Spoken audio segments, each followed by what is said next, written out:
Good morning, everyone. The CPI is today, and I think that there's a lot of excitement and hesitation. I'm pretty sure the market is holding its breath, and from the time of the recording of this video, that the market has to hold its breath for almost another 3 hours until the CPI comes out. I just wanted to share a few thoughts with you. So as we watch that print come out today, whatever it is that the CPI says, I want you to keep in mind just either how common or how rare historically that value is. So will we get something that's typical, that's somewhere close to that average, maybe to the downside as is expected, anticipated, and keep our fingers crossed that it is? Or is it going to be very far to the downside? Is it going to be more of a tail event type print, or are we going to get to the upside and get a very, very negative surprise? Because I don't think that anybody expects this the month over month to be above the mean of 0.3 for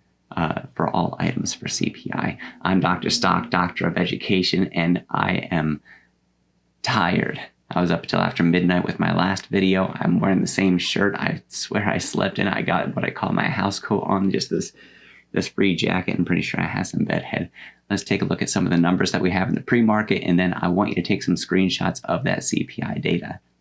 I have the futures pulled up here. The Dow Jones sitting at about negative 0.006, so almost even, like, woo, holding the breath.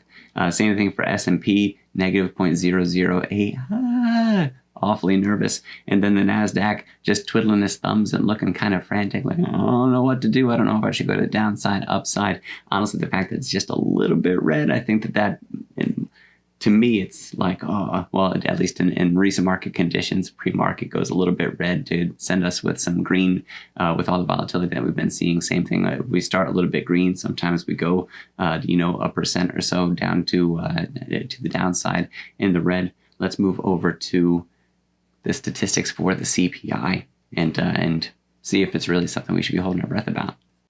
All right, so here's the historic data. I put this breakdown in one of my other videos that said to watch before January the 12th. Well, it's January the 12th, and I just wanted to toss out some reminders now. The average month over month throughout history is 0.3%.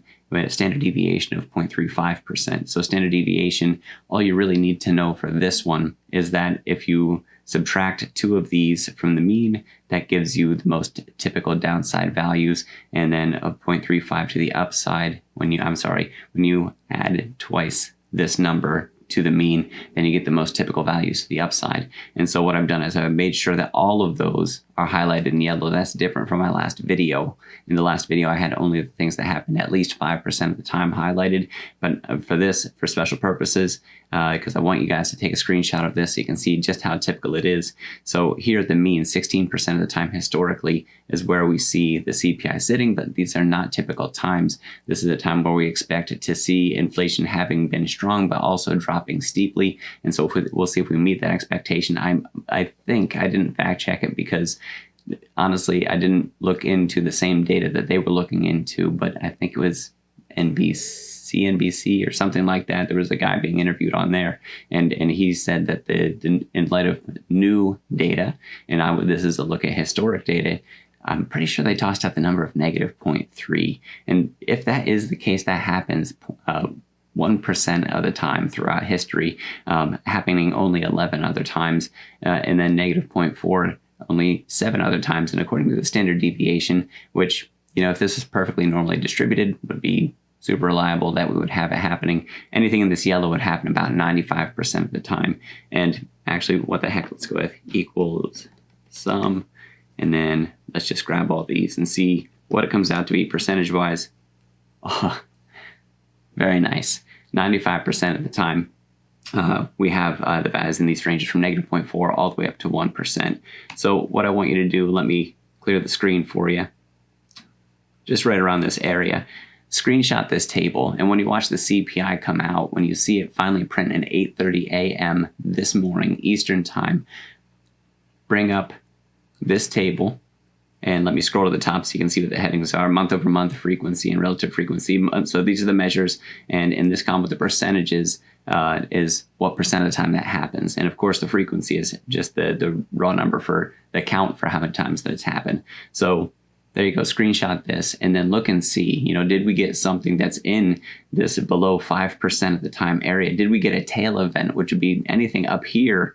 I'll even scroll up here for you so you can see these frequencies and the percent of the time. You can see almost none of the time. And we know it happened a couple times because we see those counts, but they round off to 0 that we see those. So if we get anything below negative 0.4, it's a tail event to the downside. So that's a left tail. And then over here, over here, down here in the white is also tail event, which would be absolutely high.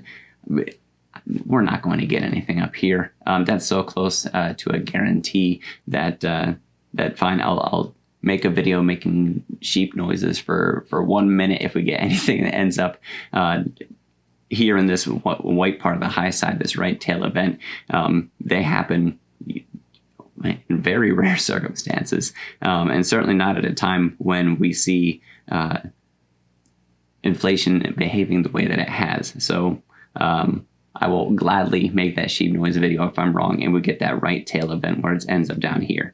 So one more moment, take that screenshot, compare it, check it out.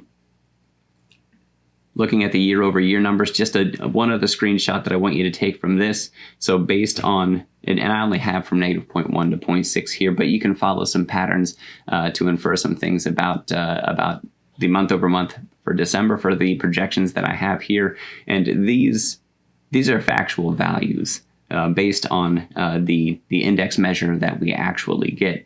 It's just, is it negative 0.1 different, 0 different, so the same as what we had in November, 0.1% to the upside from what we had in November. But look at these numbers, 7.1, 7, 6.9. You can see they drop by 0.1 every time. So if we get something below negative 1.1, so it's negative 0.2 month over month, well then it's 6.3, and negative where did I leave off 3 month over month, then that would be 6.2% year over year for what we see here. So this is all items. This is with food and energy included in that. And then if you really want to look at January, just to go out one more month, there's another pattern there. Rather than dropping 0.1% every time, these drop pretty much 0.2% every time. So you could also have January sort of a rough idea of where that's going to go. Likely January won't be a whole lot different than December. That's another study to see just the typical differences that we have from one month to another. How much a big change is versus a little change. That's a separate analysis that I don't have in this video. But go ahead and screenshot this so that way you can go ahead and see how that works as well. And let's go less food and energy. And so for less food and energy, the standard deviation on this one is 0.2 and the average is 0.3. So right here is our average. I'll put that in blue for you like I did on the other one. And subtracting the standard deviation from that twice takes us here to this value of negative 0.1, and adding the standard deviation to that twice will take us up to this value. And I'll also highlight that in yellow for you. There you go. So now this is the CPI. This is core CPI, excluding food and energy. And you can see if we go negative, that happens only 0.5% of the time, only 4 times throughout history. And I have the total down here. That's out of 785 times that the month-over-month measure or the index measure has been recorded that we get a print like this one of negative 0.1% in core CPI. So we'll see where we go. It's again expected to the downside on this one. The average of 0.3% you can also see happens very often. I think I said in my last video on this that 0.1 was what I was expecting. Zero is not that rare either, happening 10% of the time, but to get to negative 0.1, if we see that is incredibly low. And I think that would be something that would at least lock in, if we landed in this downside yellow, this negative 0.1 is what I'm talking about here.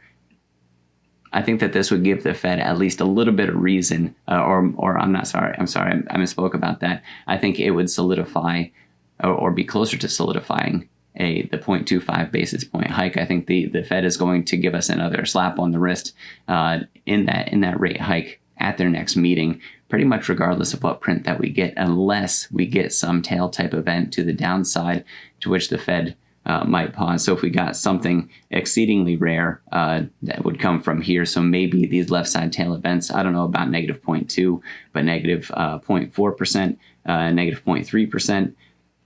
Those are ones that I could really see the Fed maybe starting to be like, okay, well, we can't keep up this charade anymore of acting all hawkish when things are dropping so quickly. You know, we'll do the 0.25 base point, or maybe we'll just pause this thing. Maybe we should hold off and just see what January does.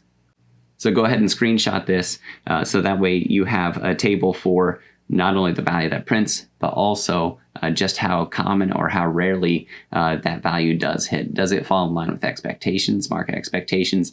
Does it fall in line with my expectations, which, you know, probably far less important. This is historical. It doesn't take into account a lot of the underlying metrics that go into summing up to be the index. That is one of the limitations of looking at it this way.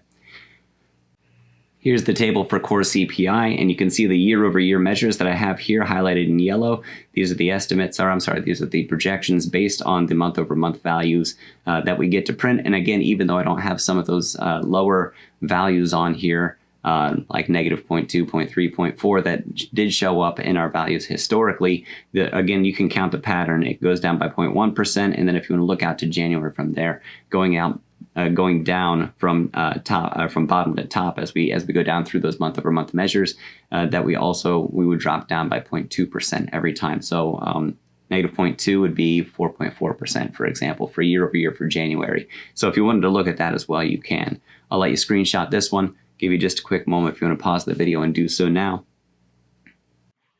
All right, so I hope that you got your screenshots. I hope that you found this informative. I hope that we get a good print that's either in line with expectations or even slightly beats expectations. And honestly, if the Fed finds out that they've crushed inflation so well that they get to pause, that could be very bullish for markets in the short term and at least allow them to hold up and await more data rather than do more rate hiking.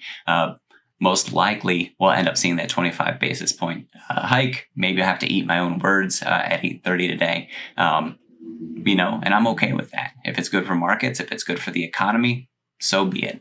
I'll let you guys go. Dr. Stock, Doctor of Education. We'll see you in the next video.